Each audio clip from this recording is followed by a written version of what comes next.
할렐루야. 네, 주님을 찬양합니다. 오늘 새로 오신 분이 많으신 것 같아요. 처음 혹은 두 번째 이렇게 보이는 그런 분들이 많으세요. 여러분 환영합니다. 주님께서 우리에게 만나주시는 이 예배의 시간, 시간이 가면 갈수록 정말 예배는 너무나 귀하다라는 그 마음을 받습니다. 예배 때마다 제가 여러분과 함께 앞에 앉아서 찬양하고 예배하면서 정말 예배라는 것은 우리에게 주신 하나님의 축복이다. 그 뭔가 다른 세계 안으로 들어가는 것, 그걸 느낍니다. 내가 이제껏 이렇게 이 예배 자리에 앉기 전에 뭐 밑에서 이야기도 하고 차도 마시고 여러 가지를 하잖아요. 그런데 이제 그런 곳에 있다가 예배 안으로 들어오면 다른 세계로 이렇게 들어온 것 같은 어떤 그런 느낌을 늘 받습니다. 네, 최근에 와서 더 그래요. 그러면서 늘 마음의 예배 시간마다 느끼는 게 정말 예배는 이 세상의 것이 아니다. 이 세상에서 우리에게 준 어떤 우리가 열심을 내서 할 수 있는 학교에 가서 공부를 하고 좋은 강연을 듣고 그런 것들 거기에서 얻어지는 유익이 있잖아요. 근데 그런 어떤 것이 아니다라는 거죠. 예배는 새로운 차원에서 일어나는 그러한 하나님께서 정말 이 땅에 믿는 자들에게 주신 축복이다, 특권이다라는 그러한 생각이 또 듭니다. 그래서 이 예배가 예배되게 하는 것, 그것은 저와 여러분에게 달려 있어요. 하나님은 언제나 우리에게 좋은 예배를 통해서 하늘의 것을 부어주시고 또 우리 만나주시기를 원하십니다. 그런데 그 만나주시기를 원하시는 우리 주님이 우리를 만나시기 위해서 찾아오실 때 우리가 마음을 활짝 열고 사모하고 간절히 구하는 그 마음 가운데 나아가면 거기에서는 반드시 주님을 만나게 돼 있습니다. 이것은 100%예요. 그래서 내가 오늘 주님을 못 만났습니다 라고 한다라면 그분은 주님은 날 사랑하지 않나 봐, 이게 아니라 내 안에 뭔가 막혀 있는 거, 뭔가 주님 앞에 털어내지 못한 거, 그런 걸려 있는 게 있구나라는 것들을 알으셔야 돼요. 그걸 발견하셔야 돼요. 그래서 하나님 쪽에, 주님 쪽에 문제가 있는 게 아니라 내 쪽에 어떤 문제가 있다라는 것을 깨달으시고 주님 그게 뭐예요? 깨닫게 해주세요. 그리고 그것들을 제거해 주세요라고 먼저 기도해야 할 것입니다. 그게 여러분 빨리 문제를 해결받는 방법이에요. 그래서 여러분이 예배 안에 돌파를 막 하려고 하는데 잘 안 된다 그러면 자꾸 이렇게 주님 앞에 원망스러운 마음 갖지 마시고요. 먼저 여러분 자신을 씻어내는 그러한 시간들을 가지시고 혹 여러분 가운데 있는 요만한 어떤 그 티 같은 것이 뭔가 주님의 임재를 방해하는 것들이 여러분 속에 염려나 근심이 남아있어서 그것이 사단이 여러분으로 하여금 주님 못 만나게 하는 어떤 방해의 작전을 피우는 소스가 된다라면 얼른 여러분이 그것들을 내려놓으시면 되는 거죠. 여러분이 생각하고 있는 거, 붙잡고 있는 거, 염려하고 있는 것들을 주님 앞에 내려놓고 지금 제가 염려하지 않겠습니다. 주님께 맡겨드립니다. 이렇게 믿음의 고백을 통해 그것들을 제거하시고 그리고 다시 주님을 구하면서 예배 가운데로 나아가시면 여러분이 예배 안에서 주님을 만나게 되는 것입니다. 그래서 결코 예배 시간에 주님 만나는 게 여러분에게 어려운 게 아니에요. 절대로 어려운 게 아니에요. 왜냐하면 예배 자체가 주님 우리를 만나주시기 위해서 예배하라고 하시는 거기 때문에. 그게 목적이에요. 주님이 우리를 만나주시는 게 예배의 목적이에요. 그래서 우리가 예배 안에 주님 만나는 게 절대로 어려운 일이 아니라는 거예요. 못 만나는 이유를 여러분이 찾으시고 해결하시고 치우시고 그리고 주님이 여러분과의 사이에 막혀 있는 것이 없도록 주님과 여러분 사이에 막혀 있는 게 없도록 빨리 그것들을 제거하시고 그리고 주님 만나면 되는 거예요. 그래서 굉장히 예배 안에 주님 만나는 거 아주 쉬운 일이다라는 것을 믿으십시오. 믿으십시오. 모든 것은요, 여러분 우리가 어떻게 바라보느냐에 달려 있어요. 바르게 볼 필요가 있어요. 바르게 본다는 거. 바르게 본다는 건 주님이 원래 만드신 뜻대로 목적대로 보는 거예요. 그게 바르게 보는 거예요. 사람도 내가 가진 생각과 가치관으로 보는 게 아니라 하나님께서 우리에게 사람에 대해서 어떻게 보라고 하신 말씀을 쫓아서 보면 그게 바르게 보는 거예요. 사람을 외모로 보지 말아라. 나는 외모를 보는 하나님이 아니라 중심을 본다라고 하셨죠. 그럼 우리도 사람을 외모로 보는 게 아니라 중심을 보는 거죠. 하나님이 그렇게 하시면 우리도 그렇게 하면 되는 거죠. 그게 가장 바른 것입니다. 그래서 주님이 예배를 만드신 목적, 우리를 받으시기 위해서, 우리를 정결하게 하시기 위해서, 우리를 만나주시기 위해서 예배를 드리게 하시는데, 우리가 그 목적을 분명히 하나님은 우리를 만나주시려고 예배를 드리게 하신 거야. 그렇다면 예배 안에 주님 만나는 건 당연한 일이구나. 근데 뭔가 뻑뻑하다, 잘 안 된다, 왜 그러지? 그럼 얼른 여러분이 문제를 여러분에게서 찾고, 그래서 여러분이 뭔가 거리끼는 거나 걸리는 게 없는데도 계속 뭐가 힘들다. 그때는 어떻게 해요? 방해하는 세력을 물리치는 거예요. 예수의 이름으로 방해하는 세력 떠나갈지어다. 예배를 방해하는 세력 떠나갈지어다. 모든 생각에 방해하는 것들 떠나갈지어다. 그렇게 물리치는 기도를 하고, 그리고 다시 주님을 또 찾으면서 나아가면 두 가지예요. 여러분 자신에게 문제가 있어서 그것 때문에 걸려 있든가, 그리고 사단이 여러분을 방해하든가, 혹은 여러분이 갖고 있는 염려 근심을 사단이 미끼로 여러분을 더 강력하게 방해하고 있든가. 그 중에 하나예요. 어떤 문제든지. 그러니까 여러분이 그 문제를 해결하면 예배 안에 나가는 것들이 절대 어렵지 않습니다. 아멘. 그래서 여러분 예배를 사모하세요. 예배를 사모하세요. 예배보다 더 큰 축복이 없어요. 정말 예배가 성공하면 여러분 살아나요. 이게 영적으로도 살 뿐만 아니라 육의 모든 건강도 회복이 됩니다.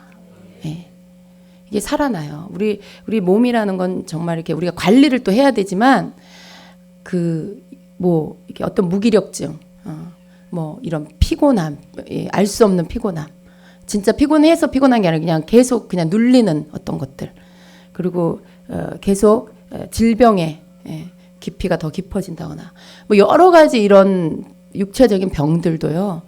여러분 이것이 여러분이 예배가 회복이 되면 다 같이 회복되게 돼 있어요. 다 같이 살아나게 돼 있어요.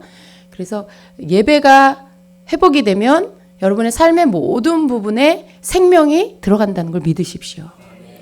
모든 게 살아나게 돼 있습니다. 막혀 있는 게 열리게 돼 있어요. 그래서 예배 시간 율법적으로 잘 지켜라 그 말이 아니에요. 이건 그 차원이 아니에요, 여러분.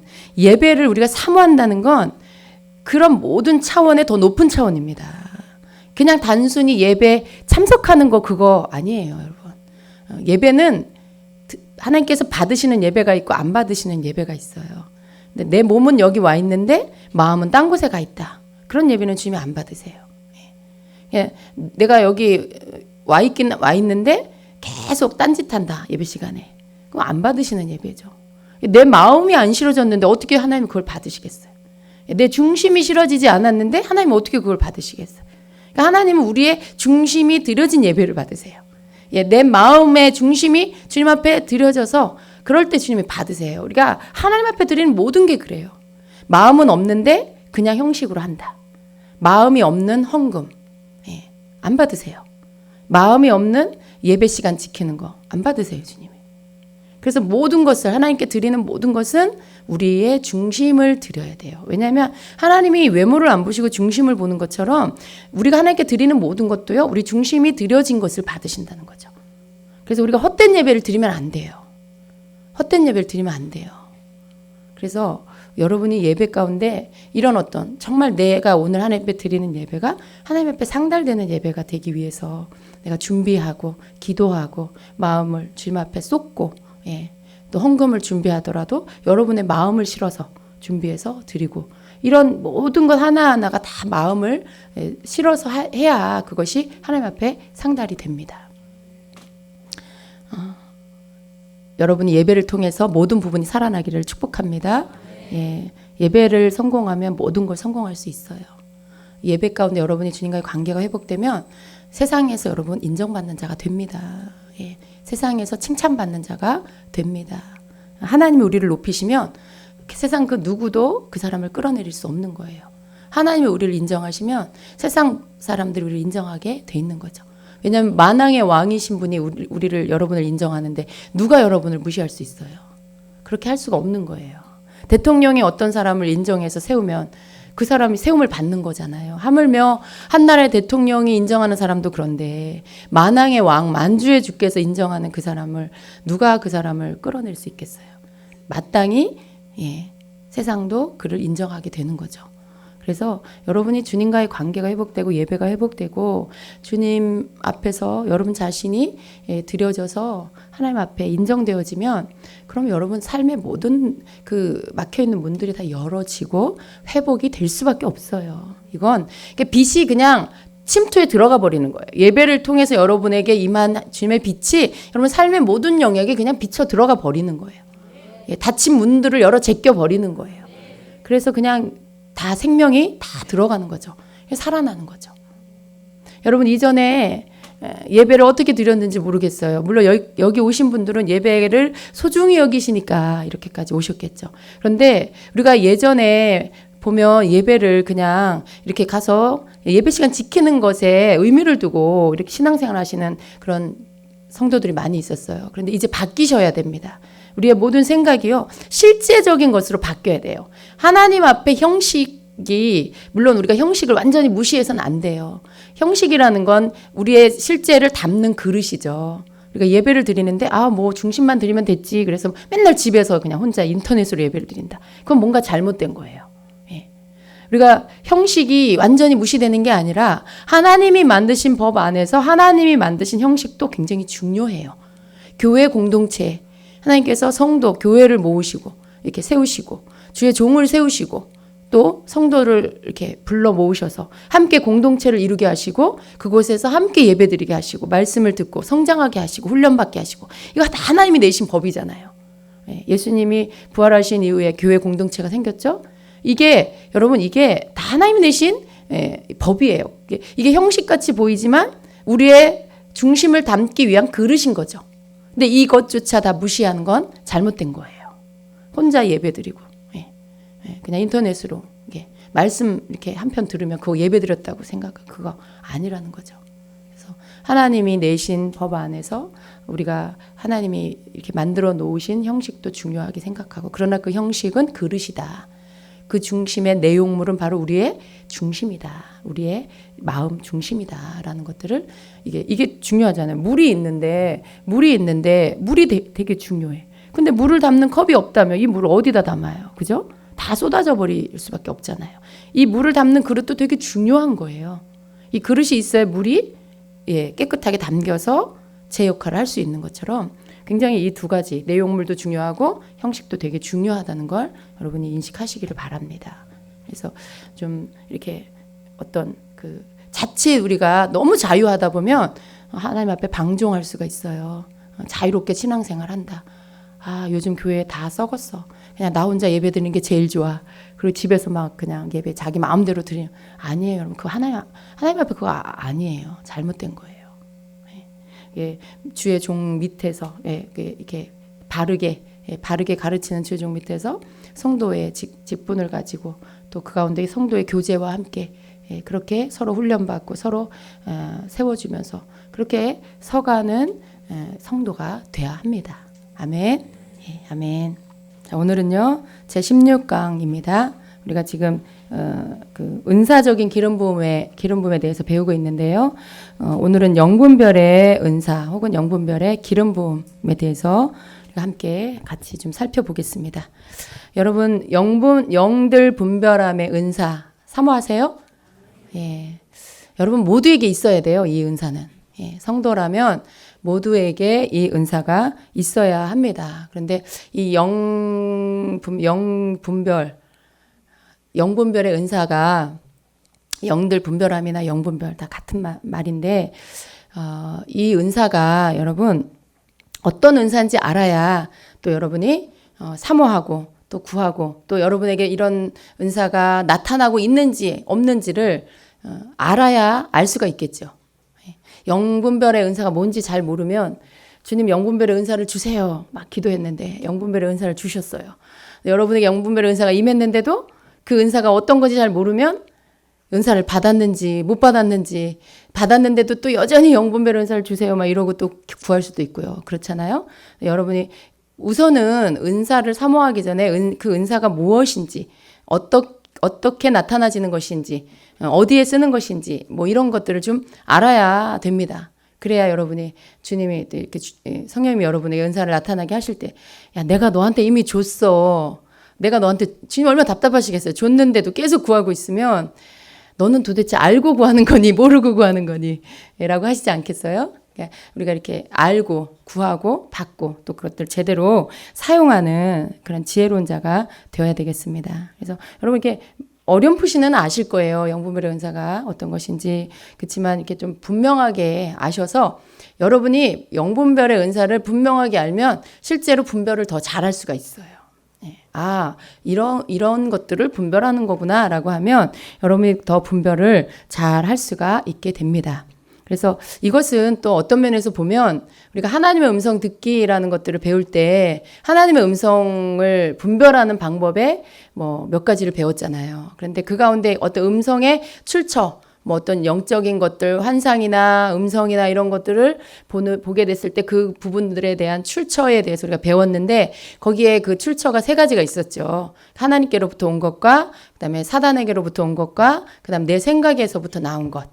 예, 그렇게 해서 그것을 우리가 잘 분별해야 된다라고 했어요. 근데 마찬가지로 이 영분별의 은사도요. 어디에서부터 출발하냐면 그것이 어디서부터 왔는지를 분별해내는 거죠. 이것이 하나님께로부터 온 건지 마귀에게로부터 온 건지 이게 내 생각으로부터 온 건지를 분별해내는 것이죠. 그래서 그 영의 그 실체, 영의 그 실체가 무엇인지를 분별해서 알아내는 것. 뭐 이것이 영분별의 은사다라고 할 수 있습니다. 그래서 요한일서 4장 1절에는요. 사랑하는 자들아 영을 다 믿지 말고 오직 영들이 하나님께 속하였나 분별하라 이렇게 말씀하고 있어요. 그러니까 모든 것을 다 여러분 그 모든 것 안에 뒤에 영이 역사하고 있죠. 역사하고 있어요. 여러분 그 사람도요. 어떤 사람이 뭔가를 할 때 그 뒤에 성령이 역사하든지 혹은 악한 영이 역사하든지 아니면 자기의 영이 더 강해서 자기의 영이 역사하든지 그러니까 자기의 영이 막 힘을 발휘하고 있든지 뭔가 그 영적 존재가 역사하고 있다는 것을 아셔야 돼요. 그래서 영을 다 믿지 말고 오직 영들이 하나님께 속했나 분별해야 된다는 거죠. 분별이라는 것은요. 정말 중요한 거예요. 그래서 이것이 성도에게 꼭 필요합니다. 그래서 우리 삶의 어떤 모든 삶의 그런 영적인 것과 연관되어 있는 그리고 영적인 일을 할 때만 영적인 것과 연관된 게 아니라 아주 쉽게는요, 여러분 사람의 이렇게 대화를 할 때도요, 누군가 대화를 하거나 뭐 이렇게 할 때 그 사람의 말에는요, 그 영이 들어 있어요. 말이 영이에요. 어떻게 보면 말이 영이에요. 예수님 그러셨죠? 내 말이 영이라고 말씀하셨는데 그 말이 그 사람의 에게서부터 흘러나오는 영입니다. 그래서 성령의 충만함이 있으면 그 사람의 말에 성령이 흘러나오시겠죠. 성령의 어떤 역사가 나타나겠죠. 악령이 가득하면 어떻게 해요? 그 사람의 말에 악령의 역사가 나타나겠죠. 악령의 어떤 것들이. 그 사람이 자기 혼이 강하고 자기 영이 강하면 자기의 어떤 그 혼적인 것들이 강하면 그 사람의 말에 그 사람의 것이 흘러나오겠죠. 이렇게 어떤 그 배후에는 그 영이 역사하고 있다는 것을 여러분이 아셔야 됩니다. 그래서 영 분별의 은사 혹은 영들 분별함의 기름 부음 이것은 어떤 상황 가운데에 그 가운데 즉흥적으로 그 영 또는 영들의 정체를 알게 해주는 초자연적인 능력이다라고 이해하시면 돼요. 이게 영들 분별함의 은사입니다. 그냥 이걸 이렇게 분별할 수 있는 사람이 있고요. 모르는 사람이 있는 거죠. 근데 이것이 이렇게 저 영의 실체는 뭐다라고 이렇게 분별이 될 때 그 사람이 영 분별의 은사가 있다라고 말할 수 있는 거예요. 그러니까 영 분별의 은사는 이런 것들을 분별하는 그러한 은사입니다.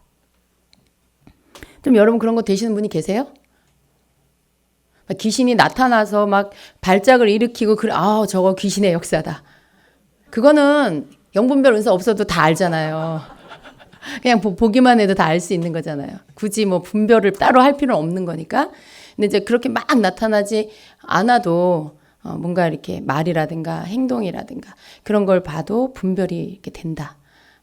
그러면 영분별의 은사가 있다라고 말할 수 있어요. 근데 여러분 이 은사가 참 좋은 은사인데 또 한편으로는 굉장히 조심해야 될 은사예요. 자칫 우리가 너무 영분별의 은사에 치우쳐 있다 보면 예, 사람을 자꾸 대할 때 자꾸 이렇게 분별하려고 해요. 이 사람 속에 무슨 영이 역사하나 자꾸 분별하려고 하고 이렇게 분리하려고 하고 그 속에 있는 역사들을 막 이렇게 분리해서 막 이렇게 나열하려고 하고 좀 그러다 보면 어떻게 돼요?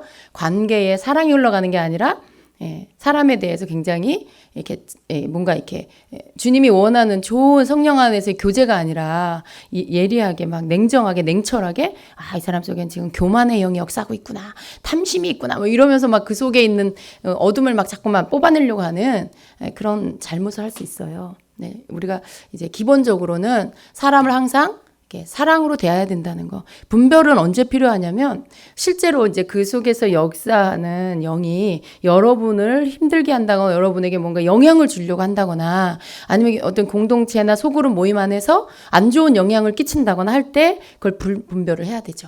그래서 분별해서 조치를 해야 되는 거죠. 그렇게 어떤 하나님의 일들을 세워가는 일에 사용해야지 개인적인 관계 안에 모든 사람을 대할 때마다 나 영분별의 은사 받았어. 이 사람 속에 무슨 영이 있나 내가 한번 봐야지 하고 막 얘기하는데 얘기는 안 듣고 막 그거 그 내용만 계속 분석하고 있거나 그러면 그 상대편이 볼 때 그 여러분이 이상한 사람인 거예요. 그 사람이 여러분을 분석하게 될 거예요. 분별하게 될 거예요 아마. 이 사람 안에는 그 사랑이 없구나. 성령이 역사하지 않구나. 뭐 이런 어떤 그 판단의 영이 있구나. 뭐 이렇게 볼 수가 있죠.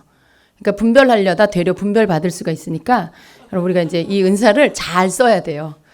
자, 너무 이렇게 이쪽으로 막 치우쳐가지고 그렇게 쓰면 안 되고요. 이 은사는 마치 모든 은사와 또 모든 영적인 활동에 마치 그 이렇게 꼭 필요한 이 은사만 독단적으로 쓰이는 게 아니라 다른 은사와 같이 연결돼서 이 은사가 역할을 하는 거예요. 이 은사만 가지고 하게 되면 어떻게 돼요? 아까 그런 사람이 되는 거예요. 판단하는 사람, 비판하는 사람, 막 정죄하는 사람, 이런 사람이 되는 거예요. 근데 이 은사는 그렇게 독단적으로 쓰면 안 되고 다른 은사를 사용하면서 같이 모든 은사와 모든 영적 사역 안에 영분별이 필요해요.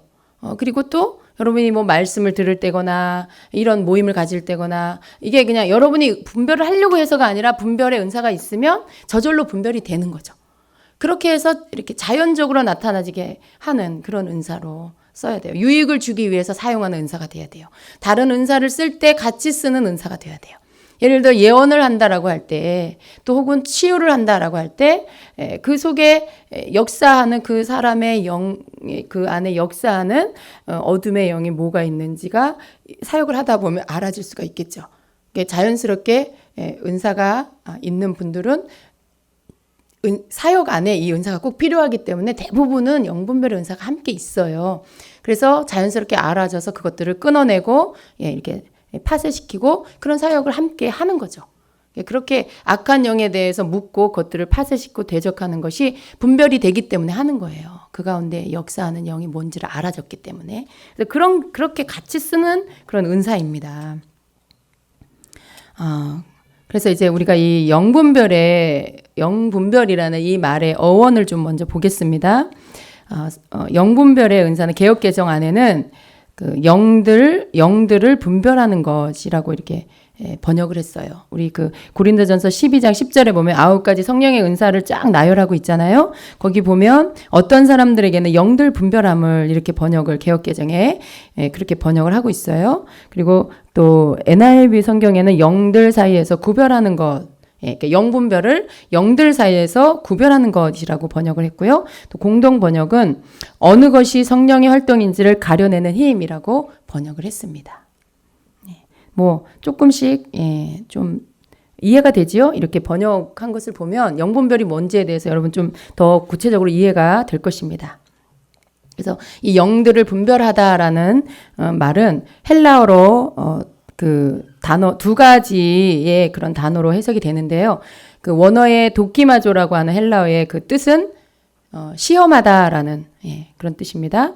그래서 이것은 어떤 마귀가 성도를 시험할 때, 또 유혹할 때, 뭐 영어로는 템프테이션이라고 하는데 헬라어로 도키마조라고 하는 것이죠. 이게 하나님이 우리를 테스트하는 그 시험이 아니라 마귀가 성도를 유혹하고 미혹하고 그렇게 시험할 때 쓰는 그 단어입니다. 그래서 그 마태복음에 예수님이 우리에게 그 가르쳐 주신 주기도문 안에 있는 우리를 시험에 들게 하지 마옵시고 다만 악에서 구하옵소서라고 할 때 여기에 나오는 시험은 바로 이 마귀가 유혹하는 그 시험을 말하는 것입니다. 그래서 도키마조의 본래 뜻은 뭐 나누어 분리시키다, 식별하다, 구분하다라는 그런 뜻이 있습니다. 또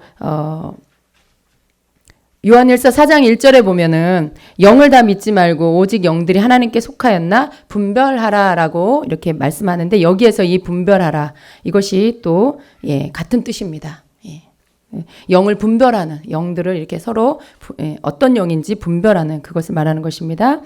디아크리노라는 헬라어는 이것 또한 영들 분별하다라는 그 단어인데 이 뜻이 나누다, 분리하다, 판단하다, 차별하여,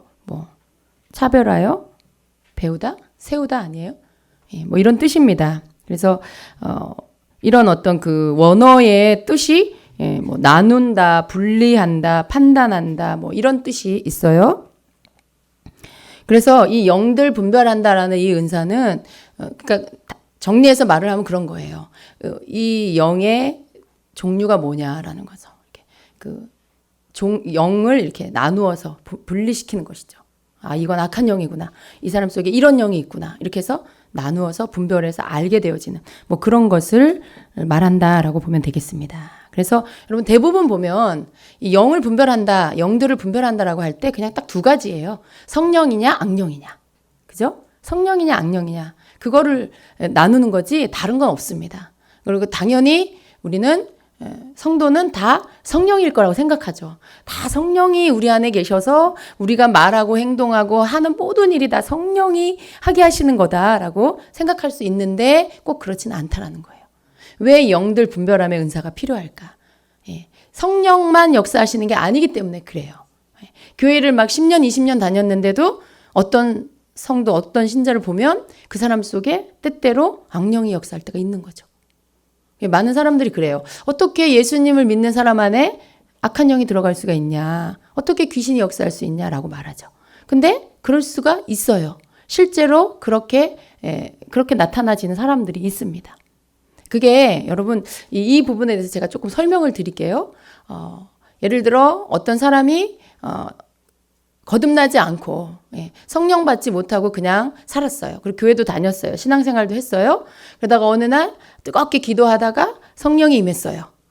그런데 그 사람이 성령이 임하면서 방언이 열리고 막 이렇게 어떤 그런 막 예언 같은 게 나타나고 그렇게 됐어요. 그런데 이 사람이 예언을 하는 것 같은데 좀 성령이 주시는 거 아닌 것 같은 또 그런 것들이 막 섞여 있는 거죠. 그리고 막 예언을 했는데 막 틀리기도 하고 엉뚱한 말을 하기도 하고 이렇게 말했는데 그게 막 현실과 맞지 않고 뭔가 좀 이상한 거죠. 그리고 누군가를 예언하는데 막 이렇게 세워주고 살려주는 예언이 아니라 죄를 막 끄집어내서 지적하고 그리고 어떤 그 두려움을 주는 그런 그런 어떤 경고성 그런 두려움을 주는 말을 하고 협박을 하는 그런 예언이라고 하는데 막 협박으로 이러면 그게 여러분 예언이라고 자기는 알고 있지만 그게 성령이 주시는 예언이 아니라는 거예요. 근데 이 사람이 지금 성령 받은 거잖아요. 성령을 받았는데 왜 이런 일들이 나냐는 거죠. 그러니까 많은 사람들이 두려워해요. 왜 성령을 받았는데 그렇게 나타나지? 그리고 그냥 소위 말하는 뭐예요? 저 사람 양신 역사 하는구나. 저 사람 어떤 면은 또 심하게 말하면 저 사람 귀신 들렸구나. 귀신이 들어갔구나. 뭐 이렇게도 표현을 하고. 그런데 정확히 여러분 말하면 이게 이제 그 사람이 귀신이 들어간 게 아니라 그런 게 아니라 이제 그 사람은 그냥 자연인이었어요. 성령을 받지 않은 상태 자연인이었어요. 그전에는 그냥 자기가 옳다고 생각하는 대로 살았어요. 그런데 성령을 받고 나서 이 사람 안에 성령이 임하신 거죠. 근데 성령은 빛이세요. 진리세요. 생명이세요. 들어가시니까 성령이 임하니까 이 사람 속에 빛이 비춰지면서 안에 분명히 어둠이 있었던 거죠.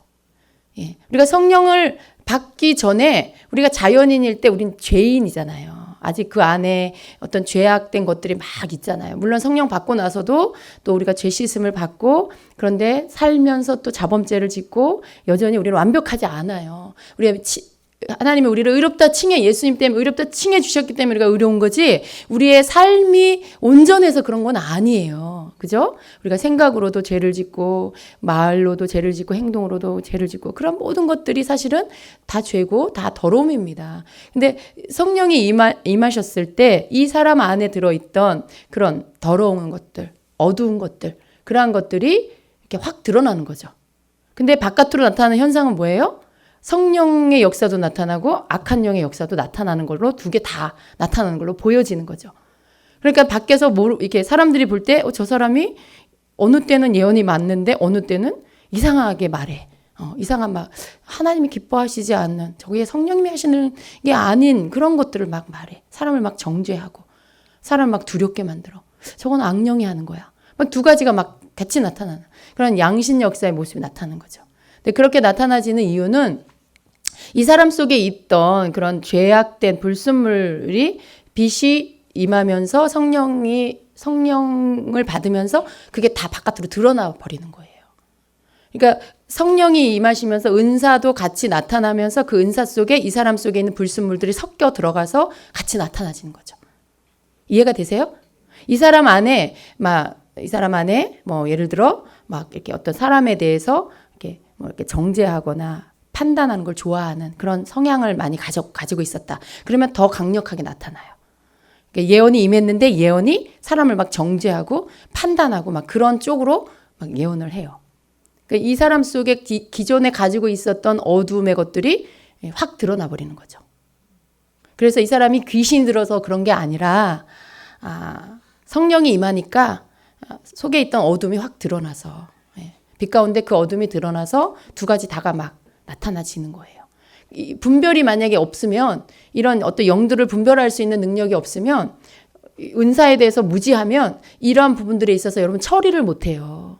이게 왜 그러는지, 이 사람 귀신 들렸구나. 또 막 이 사람을 또 축사해요. 막 예수 이름으로 떠나갈지어다 이러고 또 귀신 축사를 할 수가 있어요. 근데 그게 아니라 이 사람 안에 있던 어두움이 드러난 것이다. 성령이 임하면서 그 사람 속에 있는 이전에, 성령 받기 이전에, 빛이 임하기 이전에 가지고 있던, 속에 내재되어져 있던 그런 죄의 것들이, 죄악된 것들이 드러나서, 그게 이렇게 확 같이 섞여서 나오기 때문에 그런 현상들이 나타난다는 거죠. 그래서 그러한 것들을 분별하는 것에도 영 분별의 은사가 필요하죠. 그런 경우들이 있을 수 있어요. 그런데 이제 그 사람이 그 사람 은사 받았다, 그 사람이 영이 열렸다, 그래서 이제 그 사람한테 기도받아야 되겠다, 이게 아니에요, 여러분. 제가 여러분에게 은사에 대해서 가르칠 때도 그렇게 말씀드렸죠. 은사가 열리는 게 중요한 게 아니다. 은사가 열리면 그 이후로 그 다음부터는 은사에 대해서 알고, 그리고 그것들에 대해서 다듬어지고 훈련해서 정말 성령께서 쓰실 수 있는 그러한 그릇이 될 수 있도록 나를 훈련해 가야 된다. 훈련을 받아야 된다. 성령님께 훈련을 받아야 된다. 말씀의 훈련, 또 기도의 훈련, 절제의 훈련, 내 자신이 깨어짐의 훈련, 이런 모든 것들을 통해서 내가 훈련을 받고, 그리고 정말 주님이 쓰실 수 있는 그런 도구, 그런 그릇이 되어야만 온전한 하나님 기뻐하는 성령의 은사를 가지고 사역할 수 있는 사람이 된다라고 했죠. 그래서 은사가 열리는 것 자체, 그거 가지고 이 사람이 뭐 사명자고 이 사람이 은사자고, 여러분 그거는 너무 섣부른 말이에요. 그렇게 해서 아직 준비되지 않은 사람을 막 사역을 하게 만들고, 막 사람들이 가서 기도를 받고 하니까 어떻게 돼요? 많은 거기에서 잘못된 것들이 나오고, 많은 사람들이 거기서 상처를 받고, 그리고 또 어떻게 해요? 은사에 대해 사람들이 또 부정적인 말을 하고, 그런 어떤 좋지 않은 결과들을 가져오게 만드는 거죠. 근데 이게 뭔가가 중간에 무지함으로 인한 어떤 잘못된 것으로 인해서 그런 결과들이 오게 된 것입니다. 영들을 분별한다라는 것은, 성령은 절대 죽이는 영이 아니에요. 어떤 상황에서도 사람을 넘어뜨리고 죽이고 실족시키고 실망하게, 어떤 좌절하게 하고, 그렇게 하시는 분이 아니에요. 실망이라는 건 여러분, 실망은 할 수 있어요. 실망은. 근데 좌절케 하고 낭만케 하고 넘어지게 하고, 성령은 그렇게 안 해요. 이게 실망하게 한다는 것은 왜 그러냐면, 내가 생각하는 기대치가 있잖아요. 근데 나는 아직 영적으로는 주님이 보실 때 그 정도의 사람이 아닐 때 예언을 통해서 나를 보게 됐을 때 내가 내 실체를 알게 됐을 때 어떤 부분에 내가 기대했던 것들이 아니니까 실망스러울 수 있겠죠. 그러니까 자기 기준에 맞지 않아서 스스로가 실망하는 거지 성령님이 그 사람을 실망시킨 건 아니에요. 예. 내가 너무 나를 높은 수준에다 놓고 너무 그렇게 난 굉장히 많이 영적인 거 많이 알고 있어. 난 많은 영적인 것들을 내가 열려 있어. 막 이렇게 생각하는데 정작 영 분별을 통해서 그 사람을 봤을 때 성령님이 보실 땐 그 사람이 아직 그런 수준이 아니다라고 할 때 그런 것들을 듣게 되면 굉장히 이렇게 기분이 안 좋을 수도 있고 실망스러울 수도 있겠지. 그런 실망은 자기 자아로부터 오는 실망이지 성령님이 주신 실망은 아니에요. 예, 성령님은 진리의 영이시잖아요. 예, 막 이렇게 부풀리시고 막 거짓된 것을 이렇게 말하고 사람 귀에 듣기 좋은 것들로 말하고 그렇게 하시는 분이 아니에요. 그래서 이제 어떤 부분에 이렇게 영분별을 어떻게 해요? 이 사람이 막 은사가 임했다고 하는데 뭐 예언을 한다고 하는데 막 이상해. 어떤 이게 성령이 하시는 게 아니고 사람이 뭔가를 하는 것 같아. 막 사람이 하는 것 같아. 막 그 사람 자체가 두려워. 그 사람 자체 말하는 게 너무 무서워. 막 뭔가 막 그 성령의 그 부드러움과 주님의 그 진실하심과 그 어떤 그런 것들이 느껴지는 게 아니라 마치 내가 그걸 안 하면 나를 꼭 죽이실 것 같은 하나님이 날 막 죽이실 것 같은 두려움이 엄습해와. 성령님은 아니라는 거예요. 그러니까 그런 것들에 대해서 분별할 수 있는 능력이 있어야지 막 은사로 말한다고 해서 거기에 막 매여가지고 꼼짝도 못하고 분별도 안 하고 무조건 받아들이고 그러면 여러분도 하나님 앞에 가서 책망을 받아요. 그렇게 한 사람은 당연히 또 벌이 있지만 그걸 분별하지 못한 여러분도 거기에 대해서 하나님 앞에 책망을 받는 거죠. 그래서 우리가 영적으로 성장해야 될 이유가 있는 게 우리는 우리 스스로 주님을 알아가고 성령님을 알아가면서 내가 영적으로 강한 자가 돼야 돼요. 그래서 뭐 유혹에 넘어가고 속임에 넘어가고 당하고 그러면 안 되는 거죠. 그걸 누구 책임으로? 여러분의 책임이에요. 여러분 자신이 깨어 있어서 또 성령과 함께 동행하면서 그런 부분들에 대한 분별을 여러분이 할 수 있어야 돼요. 그래서 조금 이상하다 그러면 주님께 여쭤보고 또 알게 해달라고 기도하고 말씀으로 또 검증받고 이렇게 해서 그냥 단지 여러분이 듣는 내적 음성만 의존하는 게 아니라 좀 더 이렇게 객관적으로 이렇게 말씀적으로나 또 믿음의 어떤 믿을 수 있는 분들이나 이렇게 해서 확증을 받는 것으로 인해서 여러분이 그렇게 검증이 돼야지 여러분 자신만 믿는 것도 안 되고요. 그래서 좀 이렇게 쉽게 속아 넘어간다거나 그렇게 되는 일들이 있어서는 안 되는 것입니다. 그래서 영의 원천을 우리가 좀 보면 세 가지죠. 예. 그 사람에게로부터 나오는 것이냐, 사탄에게로부터 오는 것이냐, 하나님의 영이냐라는 거예요. 네, 사람에게로부터 나오는 것은 어떻습니까? 사람의 생각에서 나오는 거예요. 하나님과의 어떤 교통함이 없는 사람은 뭐가 나오겠어요? 교회를 다녀도 성령님과의 어떤 관계성이나 하나님과의 그런 교통의 그런 관계가 없으면 그 사람의 생각 가운데서 나오는 말이라든가 행동이라든가 이런 거는 거의 대부분 사람의 생각입니다. 사람의 생각이에요. 조심하셔야 돼요. 그러니까 우리가 교회 안에서도 사실은 분별이 필요해요. 가장 좋은 건 주님께 여쭤보는 거예요. 성령님께 이렇게 여쭤보고 또 뭔가를 또 이렇게 확인하고 진행하고 이렇게 하는 게 제일 좋습니다. 우리의 생각을 여러분 자신의 생각을 언제나 믿을 수 있나요? 못 믿죠? 그래도 가끔 내 생각도 맞아요 하는 분 계세요? 우리의 생각이라는 게 참 여러분 불안정한 거예요. 우리는 참 이렇게 많은 영향을 받아요. 사람은요 많은 것에 영향을 받아요. 이게 컨디션에 영향받고 어떤 보여지는 것에 영향받고 들려지는 것에 영향받고 그래서 우리의 생각을 믿을 수가 없습니다. 그리고 또 쉽게 우리는 주님께 의뢰하지 않으면 내가 옳다고 생각하는 것을 가지고 그냥 말할 수도 있어요. 그런 실수를 할 수가 있어요. 그래서 우리의 생각은 믿을 것이 못 됩니다. 그러니까 우리가 주님과의 어떤 교통 안에서 항상 주님께 여쭙고 그리고 주님이 주시는 것들을 받는 것이 제일 중요하고요. 그리고 모든 것 가운데 성령의 어떤 이끄심을 받는다라고 할 때 우리가 평상시에 항상 주님과의 관계가 가까워야 돼요. 어느 날 한 번도 묵상도 안 하고 기도도 안 하다가 뭐 그냥 한 달에 그냥 한 번 내가 무슨 돈 내야 될 일 있을 때 하나님 돈 주세요라고 할 때만 막 기도해. 그럼 여러분 그때 듣는 음성에 예를 들어 뭐 누구에게 전화해라 뭐 그런다라. 그게 자기 생각인지 하나님 주신 생각인지 어떻게 분별해요? 평상시에 주님과 친해야지. 평상시에 주님과 이렇게 주님의 그런 어떤 인도하심이나 그분의 것들을 많이 들으면 그분이 항상 나를 이끄는 방향이 어떤 건지, 어떤 방식으로 나를 이끄시고 어떻게 일하시는지 그게 알잖아요. 근데 그런 것들이 별로 없다가 한 달에 한두 번씩 뭐 내가 필요할 때만 막 기도해가지고 어떤 내적인 음성을 듣고 막 그것이 주님이 주신 거라고 생각하고 이거 되게 위험해요. 그걸 주님의 음성이라고 어떻게 확인할 수가 있냐는 거죠. 그래서 우리가 늘 평상시에 성령님과 함께 이렇게 교통하고 그분 앞에 내 모든 문제들을 이렇게 의뢰하고 특별히 말씀을 통해서 그분을 알아가는 거 굉장히 중요한 거죠.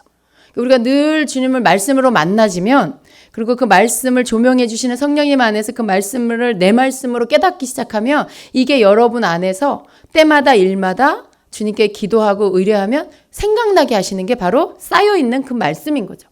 그 말씀을 통해서 어떤 답을 주실 때 그것이 왜 하나님이 주시는 응답인지를 말씀이 생각나게 하셔서 알게 해주시는 거죠. 그러니까 답과 그리고 그 답의 공식을 다 같이 생각나게 해주세요. 그러면 여러분이 의심이 들지 않는 거죠.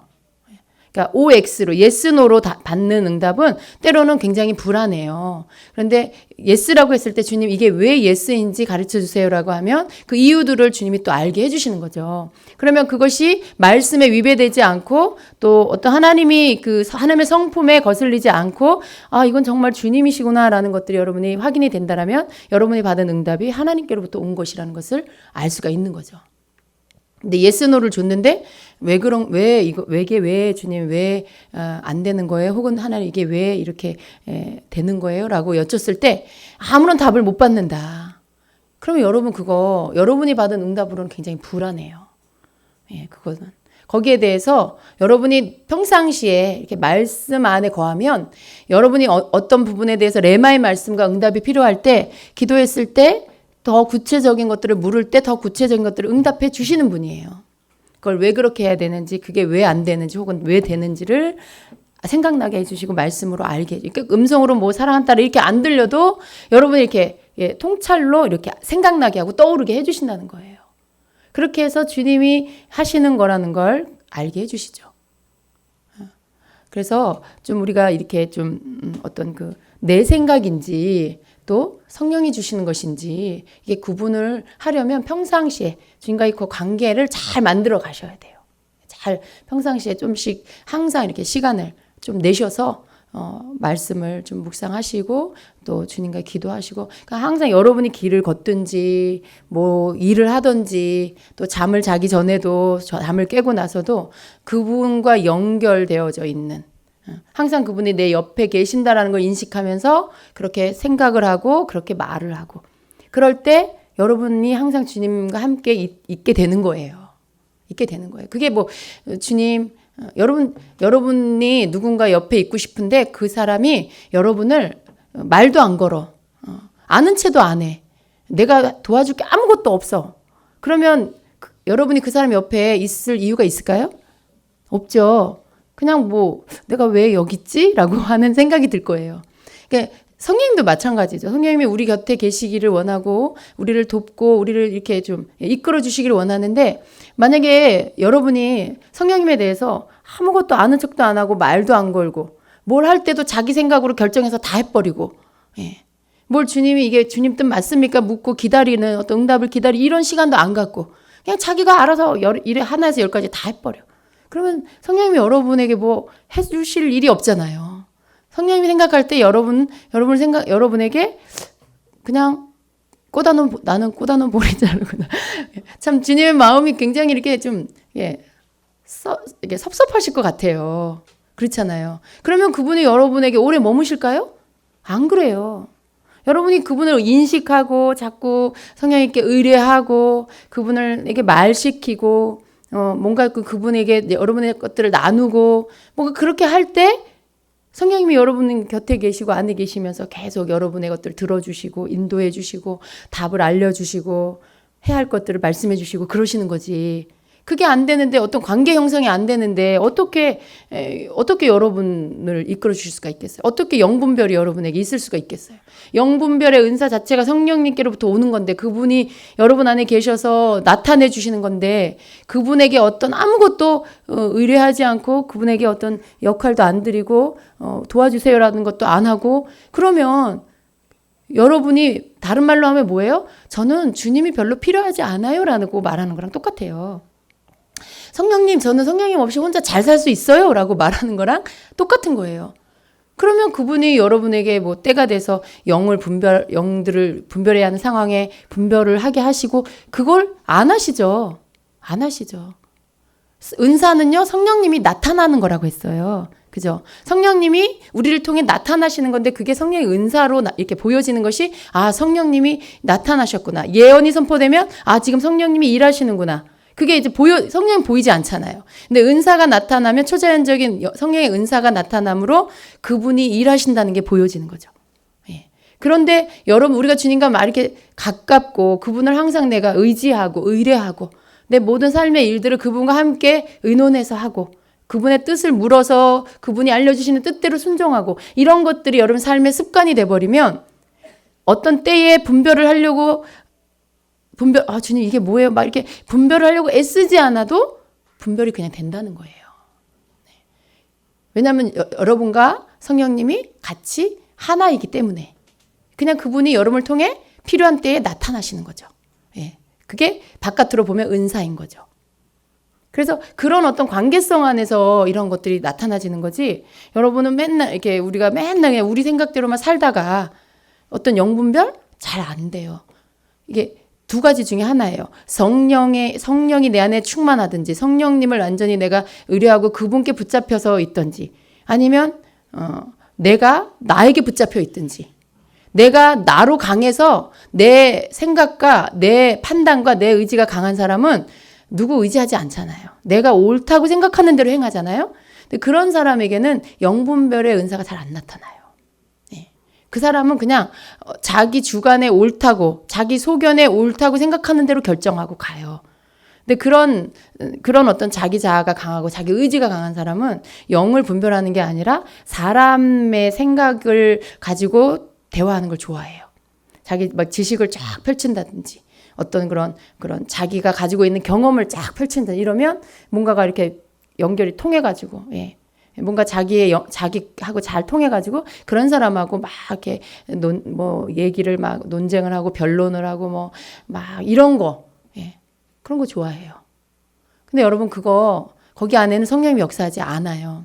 그러니까 우리가 이렇게 주님과 함께 이렇게 뭔가를 대화를 하거나 사역을 하거나 무엇을 할 때에도 주님께로부터 오는 것들을 내가 이렇게 알아차리려면 그분하고 항상 연결돼 있어야 된다는 거예요.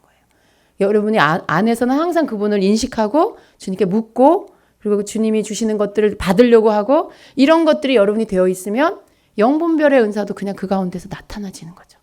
어떤 주님이 주시는 마음을 받거나 음성을 받거나 이런 것도 그 안에서 다 되어지는 거죠.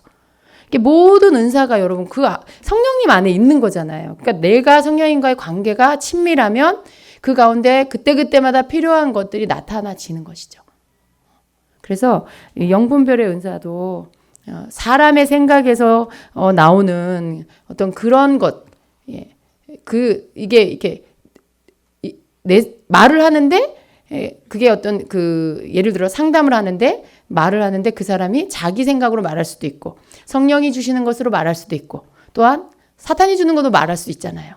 근데 이 부분에서 사람의 생각에서 나오는 것일 때 그걸 분별할 수 있어야 되잖아요. 악한 영역에서 나오는 것일 때 분별할 수 있어야 되잖아요.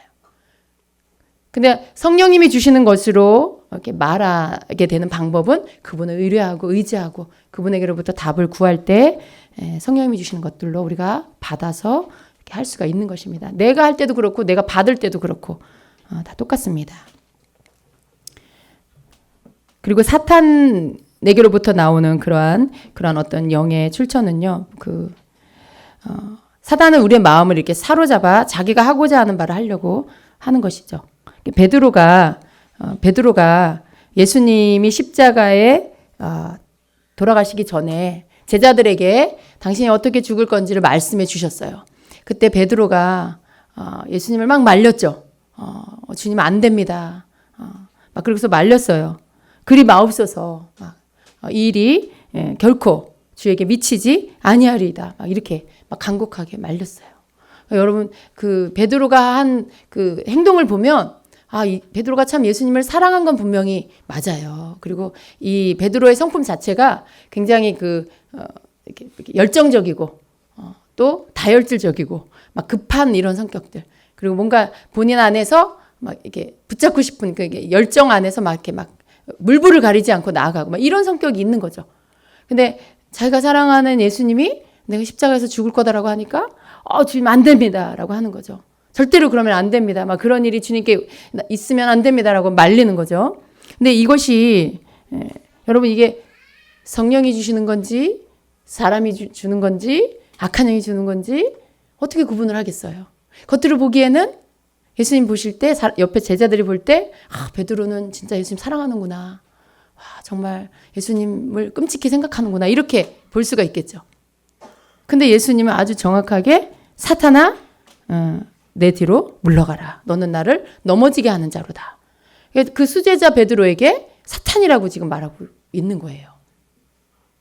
진짜 이게 참 이게 우리 여러분의 삶 안에 만약에 이런 일들이 일어나면 참 굉장히 상처받을 것 같죠. 그죠? 예. 여러분이 존경하는 목사님이 막 여러분 목사님 사랑하고 생각하고 존경하니까 막 생각해서 위에서 하는 어떤 말을 했는데 여러분에게 사탄아 물러가라. 너는 내 뒤로 물러가라. 넌 나를 넘어지게 하는 자다. 막 이러고 여러분을 향해서 그렇게 말한다라면 얼마나 상처를 받겠어요?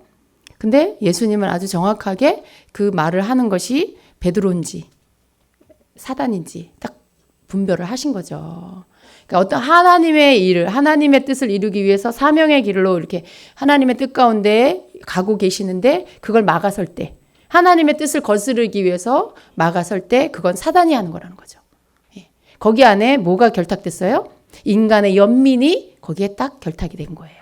그러니까 인간이 가지고 있는 기질과 어떤 연민, 정, 이런 것이 가득한 베드로의 그 성격과 기질 안에서 흘러나온 것을 마귀가 이용을 한 거죠. 그래서 예수님에게 막 사랑하는 것처럼 보이는데 막 그걸 막는 거죠. 정으로 막 막는 거죠. 근데 예수님은 정확하게 그것들을 분별하시고 너는 내 뒤로 물러가라 이렇게 선포를 하시는 것입니다. 그리고 또 누가복음 22장 3절에 보면 그 가룟 유다가 예수님을 팔 때 그에게 이렇게 사단이 들어갔습니다. 그래서 12 중에 하나인 가룟이라 부르는 유다에게 사탄이 들어가니 이에 유다가 대제사장들과 성전 경비대장들에게 가서 예수님을 넘겨줄 방도를 의논하매. 그러니까 가룟 유다에게 사단이 들어갔죠. 그러니까 사단의 조정을 받으면 하나님의 뜻을 방해하는 일들을 해요. 하나님의 뜻을 방해하는 일, 하나님의 뜻을 거스르는 일, 회방하는 일, 무너뜨리는 일, 그런 일들이 열매로 나타나게 되죠. 이게 어떤 사탄이 사탄이 사람의 배후에서 하게 됐을 때 이런 것들이 있습니다. 여러분 분별할 수 있을까요? 여러분이 막 주님의 부르심을 받고 이제 막 이렇게 기도하고 응답받아서 뭔가를 막 순종하려고 하는데 막 누가 와가지고 막 말려요. 막 그럴듯한 이유들을 다 대면서 막 그것들을 말릴 때 여러분 그게 사람의 말인지 아니면 하나님이 그럼 지금 이걸 하지 말라고 말씀하시는 건지 어떻게 구분할 수 있을까요? 참 여러분 그게 참 쉽지 않아요. 그죠? 그런데 그래서 여러분 우리가 하나님께로부터 오는 것에 대한 확신이 있어야 돼요. 하나님께로부터 오는 확신. 그러니까 분명하게 기도하고 특별히 사명의 길을 갈 때는 여러분 자신이 기도하고 응답을 꼭 받으셔야 돼요. 그리고 한 번이 아니고 계속 몇 번의 응답을 받으시고 그리고 그 부분에 대한 확신을 여러분 갖고 있어야 돼요. 그래야지 안 그러면 이쪽으로 이렇게 끌면 이쪽으로 쏠리고 이쪽으로 끌면 이쪽으로 쏠리고 그래서 막 이렇게 좌우로 막 흔들리는 그러다가 신학을 가고 뭐 주의 길을 가도 어떻게 돼요? 가다가 어려움이 오면 거기서 멈춰버리는 그런 거예요. 예를 들어 예언을 받고 신학교를 갔다. 나는 아직 잘 모르겠는데 주님이 말씀하시고 주의 종이 그러니까 갔다. 그러면 여러분이 가다가 신학교 다니면서 어려움이 오잖아요. 그러면 한 학기도 못 채우고 거기서 중단해 버릴 수가 있어요. 그러니까 하나님께로부터 오는 것을 분명하게 여러분이 확신을 하면 그것이 사람의 말인지 그것이 성령이 주시는 말씀인지 마귀가 방해하려고 하는 건지가 더 뚜렷하게 분별할 수가 있게 된다는 거죠. 그러니까 모든 것이 여러분 속에 분명한 것을 갖고 있으면 흔들리지 않아요. 처음 여러분이 분명한 것을 붙잡고 가면 어떤 미혹이 와도 흔들리지 않아요. 여러분이 받은 복음이 말씀이 분명한 믿음 안에 여러분이 그 복음에 확신을 가지고 믿음 생활을 하면 거기에 방해하는 유혹하는 어떤 그 거짓된 선지자, 거짓 선지자나 거짓된 그런 비진리로 누군가가 여러분을 속인다면 여러분 분별할 수가 있는 거예요. 왜냐하면 여러분 안에 진짜를 갖고 있기 때문에. 근데 여러분 안에 진짜가 없으면 이 말을 하면 이 말이 맞는 것 같고 저 말을 하면 저 말이 맞는 것 같고 막 이리저리 끌려다니다가 여러분이 결국은 잘못된 길로 가게 되는 거죠. 그래서 영을 분별하는 것 가운데 가장 중요한 건 물론 영들을 분별하는 은사가 초자연적인 성령의 은사지만 기본적으로 영들을 분별할 수 있는 능력은 바로 여러분이 가지고 있는 믿음의 확신, 말씀의 분명한 여러분이 말씀을 가지고 있는, 말씀을 알고 있는 것들, 말씀을 깨닫고 있는 것들, 또 성령 안에 거하는 삶, 기본적으로 여러분이 그런 게 있으면 영들을 분별할 수가 있는 것입니다. 그리고 하나님의 영, 하나님께서 말씀하시고 행하시는 것은 하나님의 어떤 속성과 성품, 그리고 성경의 말씀에 절대 위배되지 않습니다. 그걸 꼭 기억하셔야 돼요. 굉장히 성령인 것 같은데 막 목소리 톤도 성령이 하시는 것 같고 막 뭔가 막 진동이 오는 것도 성령인 것 같은데 내용을 들어보니까 이건 하나님의 성품과 맞지가 않아. 이거는 하나님의 말씀에 거스르고 있어. 그러면 여러분 그거는 하나님에게로부터 온 게 아니에요. 아무리 목소리가 그럴듯하고 아무리 막 떨림이 오고 막 진동이 오고 그래도 눈물이 나고 그래도 내용이 하나님의 성품에 거스르거나 성경 말씀에 거스르면 그건 하나님께로부터 온 게 아닙니다. 그걸 아셔야 돼요. 눈물이 났어. 막 그 말씀 듣는데 막 진동이 왔어. 예를 들어 그래요. 왜 진동이 오면서 말씀도 성령이 주시는 거면 100% 성령이 주시는 거 맞죠. 근데 뭔가 막 어떤 분위기 안에 막 고조되는 게 있었는데 내용을 들었을 때 그건 너무 이상하게 하나님이 아닌 것 같다. 이상한 뭔가 의심스러운 마음이 들었어. 그러니까 성경에 없는 예를 들어 예수님 다시 오시는 막 날짜를 말한다거나 내가 몇 년, 몇 월, 며칠 날 가리라라는 말을 막 예언으로 선포한다거나 그러면 여러분 아무리 진동이 있어도 그거는 아니잖아요. 성경에 맞지 않잖아요. 그러면 그 예언은 하나님께로부터 온 게 성령께로부터 온 게 아닌 거죠. 그러니까 내용 안에 여러분이 그 내용을 듣고 그 말씀이 하나님의 것들과 맞나 주님의 어떤 말씀, 하나님의 말씀과 하나님의 성품과 하나님의 속성과 맞는지를 보셔야지. 그렇게 기본적인 분별을 하셔야지. 느낌, 막 감동, 이게 어떤 감격하는 거, 어떤 현상, 막 그거 가지고 이건 성령님이야 이렇게 말하면 안 된다는 것입니다. 그래서 이렇게 어떤 하나님께로부터 오는 것들은 절대 하나님의 어떤 속성과 성품과 말씀에 위배되지 않고요. 그리고 들려지는 음성과 어떤 보여지는 현상은 어떤 이러한 기준에 의해서 하나님으로부터 온 것인지를 분별할 수가 있어요. 이 영분별의 원칙 중에 하나가 뭐예요? 나타나지는 열매를 보고 그것이 하나님께로부터 온 건지 마귀에게로부터 온 건지를 알 수가 있습니다. 그래서 어떤 열매적인 것들이 어떤 성령의 9가지 열매들이 나타난다. 그러면 그건 하나님께로부터 온 게 맞죠. 사랑의 열매가 맺히고 희락의 열매가 맺히고 화평이 맺히고 오래 참음 또 자비와 양선과 충성과 온유와 절제의 이런 열매들이 맺혀지면 그거는 하나님께로부터 온 게 맞는 거죠. 여러분 듣는 여러분에게도 그런 열매가 맺히고 그렇게 말하는 자에게도 그런 열매가 맺히고 그렇게 한다라면 하나님께로부터 온 게 맞는 것입니다. 그래서 이제 어떤 영분별이 우리가 필요한 이유들을 좀 보면은요, 영분별의 은사는요 다른 사람의 영적인 상태를 분별하는데 사용이 돼요. 그래요. 그래서 영분별의 은사가 실제적으로 사용되는 그러한 부분들은요, 우울증에 걸렸거나 정신적인 고통이 있거나 그랬을 때 그 원인이 무엇인지를 좀 이렇게 찾아낼 수가 있고요. 그래서 원인을 찾아내서 처방을 할 수가 있는 거죠. 굉장히 그런 우울증, 또 어떤 부정적인 생각, 그리고 뭔가 자포자기하는 거, 뭐 이런 것이 꽉 들어차 있는 그런 사람을 봤어요. 근데 대화를 하는데 모든 언어 안에 모든 게 다 부정적이에요. 처음부터 끝까지 다 부정적이고 처음부터 끝까지 다 소망이 하나도 없어요. 다 그냥 안 믿어. 예. 소망도 없어요. 그냥 자포자기. 그게 이제 언어 안에 다 들어있는 거죠. 나는 뭐 이렇게 그 단어를 직접 쓰지 않아요. 사건을 이야기하고 어떤 사람을 이야기하고 있는데 그 모든 말할 때 관계성이라든가 그 사람에 대한 그 사람을 설명할 때라든가 그런 모든 언어에 다 부정적인 말이 가득하죠. 여러분 그게 지금 그 사람이 지금 다른 영에 잡혀 있는 거예요. 그러니까 어떻게 보면 지금 병들어 있는 거죠. 어떤 경험에 의해서 상처에 의해서 그 사람 속에 부정적인 영, 미움의 영, 비판의 영, 그 뒷면에는 또 교만인 거죠. 그러니까 하나님에 대해서나 사람에 대해서나 다 그냥 부정하는 거. 그게 여러분이 죄 중에 가장 악한 죄가 뭐예요? 예수님 안 믿는 죄. 예수님 안 믿는 죄. 하나님 안 믿는 죄. 그렇잖아요.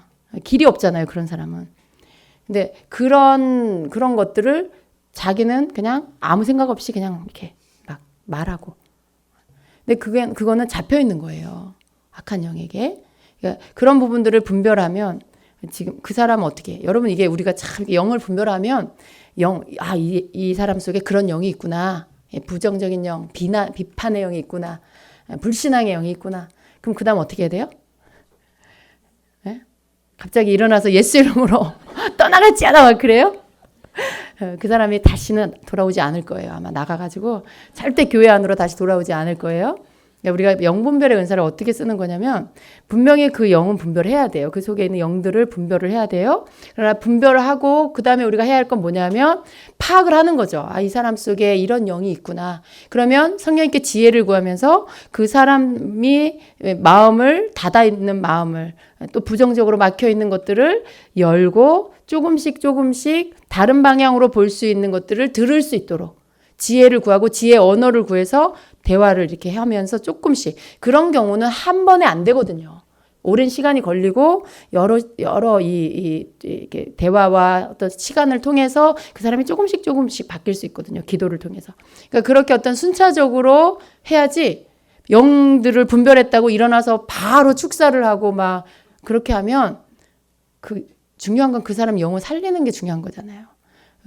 그 자리에서 여러분이 그 분별해서 알아냈다고 그 귀신 쫓아내면 문 밖에 나가면 바로 들어와요. 그 귀신이. 설사 여러분이 선포해서 쫓겨나갔다 해도 헤어져서 문 나가면 바로 그 귀신이 그 사람에게 다시 들어옵니다. 그거는 여러분 참 이게 우리가 지혜가 필요한 게 가장 좋은 건 자신이 의지가 그 어떤 귀신에게 자꾸 이렇게 붙잡힘 당하는 그 사람의 의지가 계속 귀신을 싫어하고 밀어내고 생각을 바꾸고 언어를 바꾸고 그리고 하나님 앞에 몰라서 행했던 죄들을 회개하고 그리고 말씀을 자꾸 집어넣어주고 이래야만 그게 완전한 치유가 돼요. 그러는 가운데 축사가 있는 거죠. 예수 이름으로 떠나가라.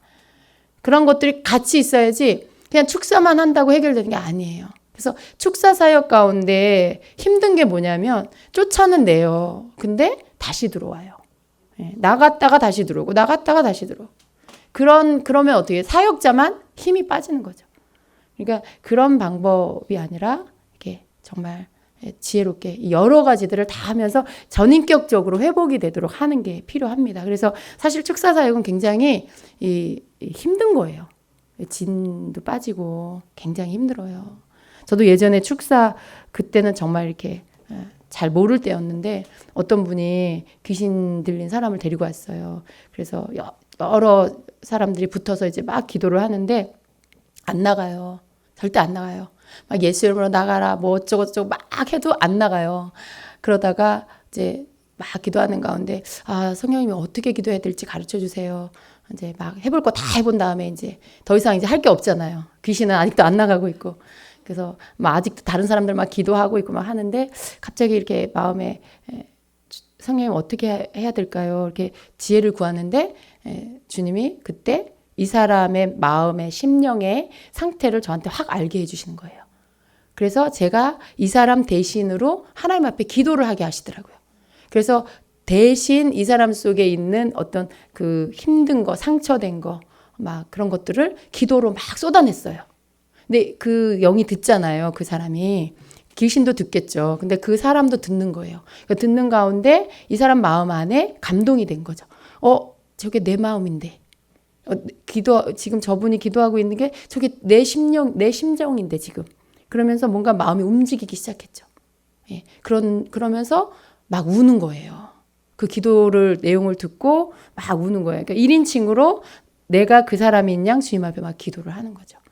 그래서 막 쏟아내는 기도를 했는데 이 사람이 막 그 소리를 듣고는 울더라고요. 근데 그 울음을 울면서 중간에 귀신이 막 나가기 시작하는 거예요. 이렇게 막 울다가 막 기침하고 토하고 막 그러면서 또 막 또 나타나고 또 그러다 또 울다가 또 나가고 한참을 이제 막 그렇게 했어요. 굉장히 많이 귀신들이 나가고 그리고 많이 좋아졌어요. 근데 이 사람이 워낙 오래됐고요. 워낙 그 많은 귀신들이 막 들어와 있는 상태에 이제 우리는 초보였고요. 그런데 다 나간 줄 알았어요. 굉장히 좋아져가지고 다 나간 줄 알았어요. 그런데 이제 일어나려고 이렇게 하는데 뭐라고 하는지 아세요? 그 안에 귀신이 나 아직도 있는데 이러는 거예요. 그러니까 그 사람이 아니고 그 사람 안에 있는 귀신이니까 이 사람이 너무 많이 잡혀 있으니까 그 귀신도 말했다가 이 사람도 말했다가 막 이래요. 그만큼 다 뺏긴 거예요, 이 안에서. 나 아직도 있는데 이런 그 전혀 다른 인격이 이제 그런 말을 하는 거죠. 그러니까 나가긴 나갔는데 아직도 남아 있는 것들이 있는 거죠. 그래서 이런 어떤 그 축사, 어떤 이런 우울증이나 상처로 인해서 이 안에 악한 영이 들어와서 집을 짓고 이렇게 사는, 한마디로 귀신에게 잡혀 있는 그런 상태의 사람을 그냥 단지 축사만 한다고 되는 건 아니더라고요. 축사만 몇 시간 동안 하면요, 결국 어떻게 되냐면 귀신하고 같이 씨름하는 거예요. 근데 귀신이 우리 사람보다 세잖아요.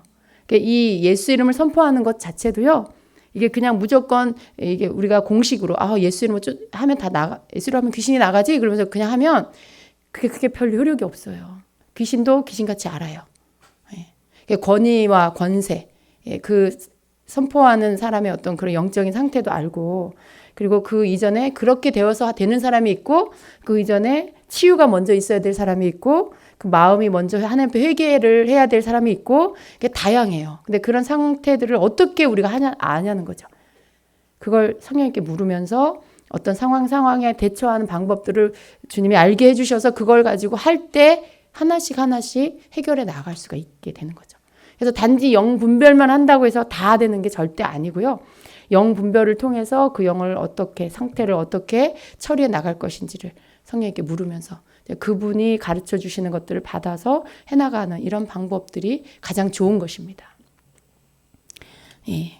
그래서 이렇게 영분별의 은사는 이럴 때 쓰는 거예요. 이런 영적인 상태에 귀신에 들려 있다거나 그럴 때 분별도 하고 그리고 대처하고 이런 방법, 이런 것들을 할 때 그런 사역 가운데 필요합니다.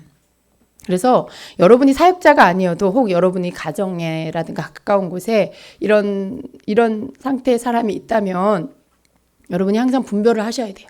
대화를 하거나 할 때도 자칫 속을 수 있는 게 뭐냐면 자칫 베드로처럼 연민에 이렇게 끌려갈 수가 있어요. 그냥 단지 불쌍하다는 것으로 이렇게 가다 보면 여러분에게도 그 슬픔이나 우울이나 이런 게 같이 영향을 받을 수가 있어요. 근데 그건 좋은 게 아니에요. 그러니까 사람 마음에 있는 그 슬픔과 우울함이 내게로 흘러들어와서 내 안에 기쁨이 없어지게 만들고 뭔가 굉장히 우울하게 만드는 거. 그게 인간적으로 돼 있기 때문에 흘러들어오는 거죠. 근데 그렇게 하면 안 되고요. 그 분별을 하고 그리고 그 사람에 대해서 여러분의 언어로 여러분이 그 사람의 언어를 바꾸게끔 계속 믿음의 말을 해주고 그 속에서 감정적인 것들에 묶여있는 것들에 대해서 그 감정으로 보는 게 아니라 믿음으로 보게끔 그리고 하나님의 말씀을 자꾸 이야기해 주면서 말씀을 붙잡도록 그렇게 만들어서 여러분 안에 있는 믿음과 여러분의 안에 있는 능력이 그 사람에게 흘러들어가게 해줘야 되는 거죠.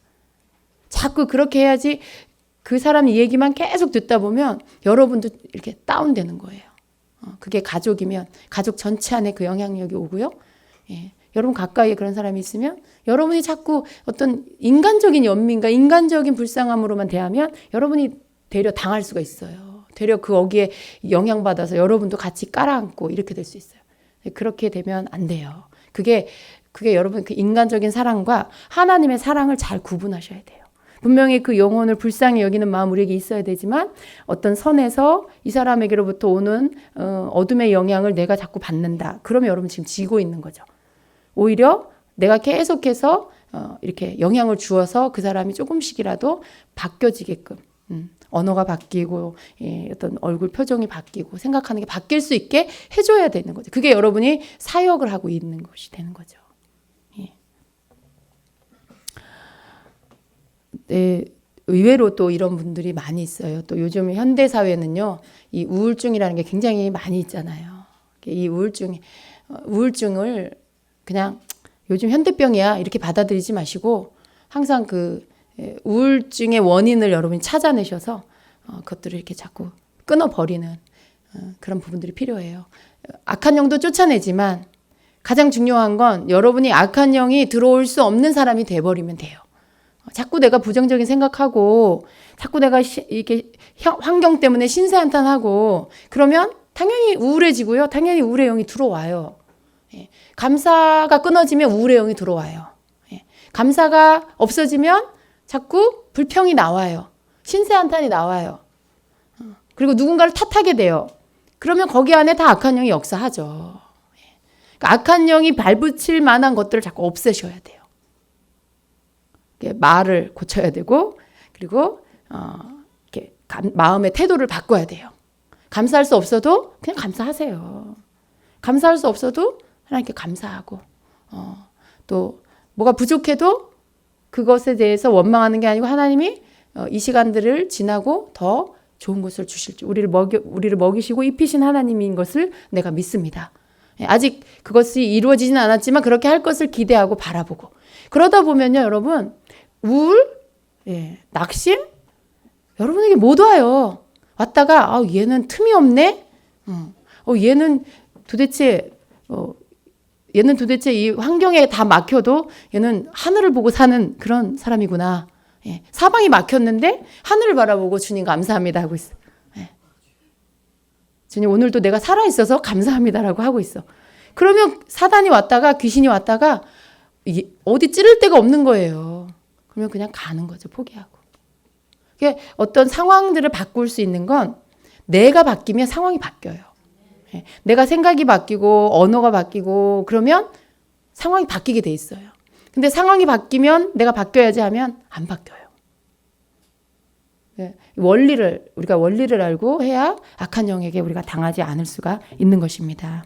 그래서 영분별의 은사는 믿는 자들로 하여금 실족하게 만드는 원이 사단에 의한 것임을 밝혀내는데 사용이 되는 것입니다.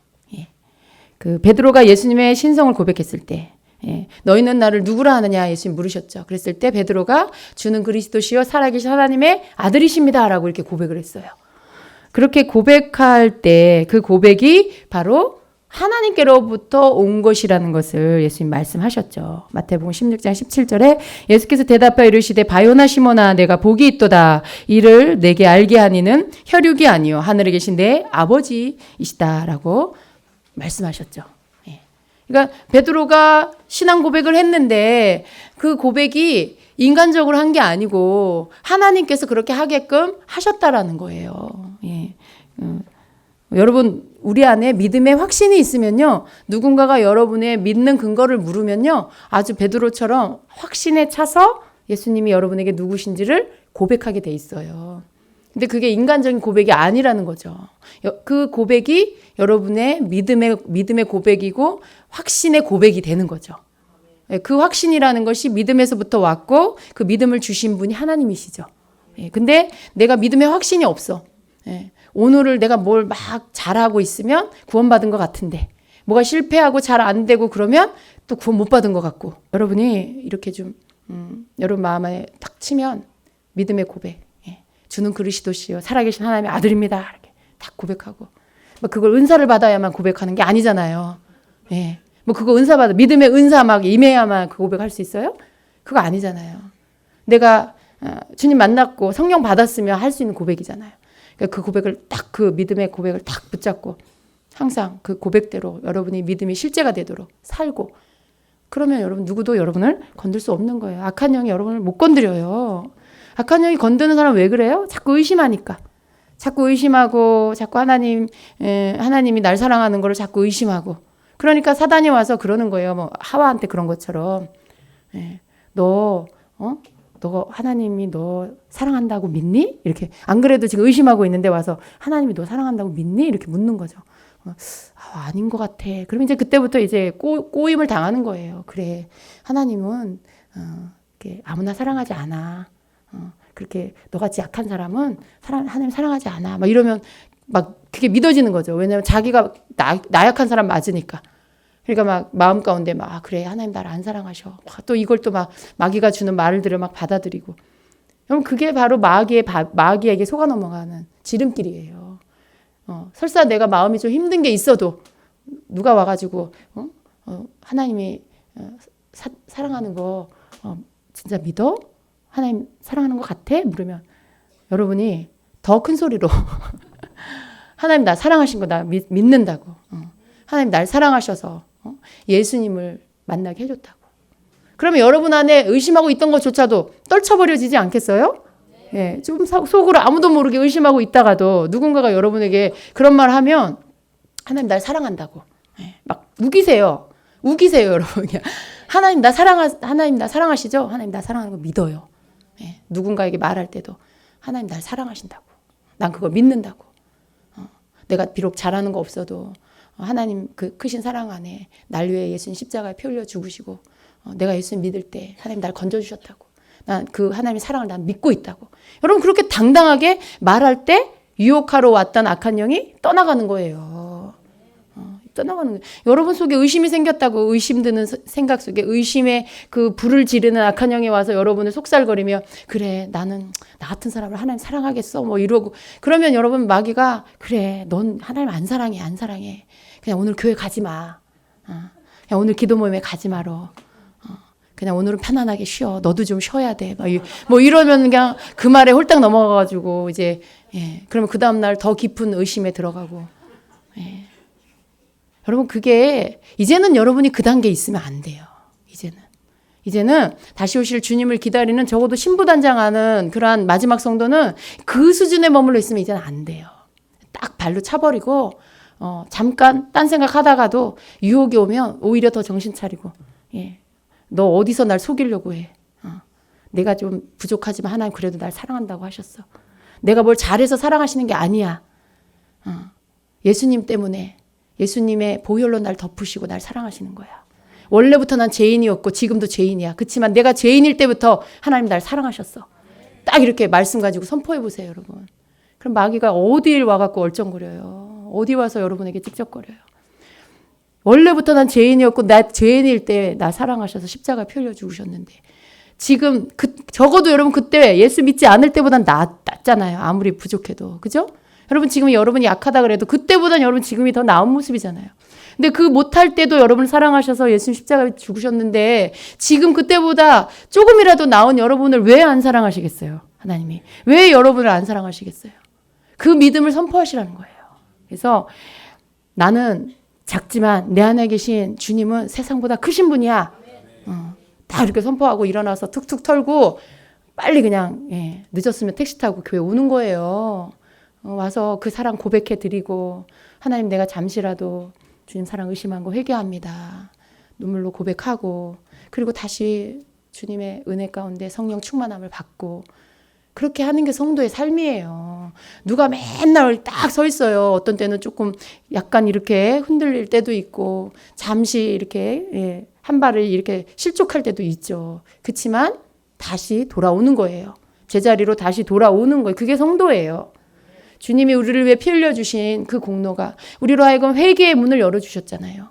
죄 짓고 끝나는 게 아니라 우리로 깨닫고 돌이켜 회개하고 씻음받고 다시 주님 앞에 설 수 있게 해주셨잖아요. 그 은혜가 여러분에게 계속 지금도 그 보혈이 여러분 앞에 흐르고 있는데 뭐가 그렇게 의심스럽고 뭐가 그렇게 염려가 되고 왠지 여러분이 하나님께서 먼 것 같고, 하나님이 여러분에게서 멀어지는 게 아니고 여러분 자신이 하나님께로부터 멀어지는 거라는 걸 기억하셔야 돼요. 하나님이 여러분을 끝까지 사랑하시는, 여러분이 주님 싫어버리고 세상으로 대마와 같이 세상으로 가지 않는 한 주님이 여러분을 끝까지 붙들어 주신다는 걸 믿으세요. 우리가 해야 될 건 뭐예요? 언제나 나는 부족하지만 우리 주님 나를 사랑하신 걸 믿고, 내가 죄인인 걸 고백하고 나의 부족함을 고백하고 주님 나를 용서하소서, 주님 나를 붙들어 주소서 기도하면서 그분 손잡고 가는 거, 그게 우리가 해야 할 일이에요. 교만할 것도 없고, 그렇게 볼 때 여러분 교만할 게 없잖아. 내가 내 공로가 있어야지. 내가 뭘 해가지고 내가 죄를 씻은 게 아니잖아요. 내가 뭘 잘해서 의로워진 게 아니잖아요. 주님이 날 그냥 예수님 믿을 때 그 믿음, 예수님 믿는 것 때문에 나를 그 보혈로 씻어주고 나를 의롭다고 인정해 주셨는데, 이제 그 의를 입은 사람답게 주님 앞에 그 말씀 순종하고 살면 되는 게, 그게 성도의 삶이에요. 근데 얼마나 그 사랑이 커요. 그 사랑 안에 우리가 살면 되는 거예요. 베드로의 신앙 고백 얘기하다 여기까지 왔어요. 여러분이 누군가 오늘 여러분을 이렇게 한번 테스트한다라면 당당하게 고백하세요. 속에는 좀 뭔가 힘겨운 게 있어도 당당하게 입술로 여러분의 언어로 믿음을 믿음을 여러분 되시기를 축복합니다. 그래서 이렇게 어떤 사람에게로부터 나오는 것과 성령이 우리에게 하게 하시는 것, 믿음의 고백은 성령님이 하게 하신다라는 것을 여러분 믿으시기 바랍니다. 아멘, 아멘. 그래서 영분별의 은사가 이렇게 우리에게 사용되어질 때에 이렇게 어떤 문제의 원인, 우울증이나 정신적인 문제나 어떤 마음에 여러 가지 힘겨운 것들, 이런 것들이 어디로부터 온 건지를 우리가 또 알 수 있는데 사용이 되고요.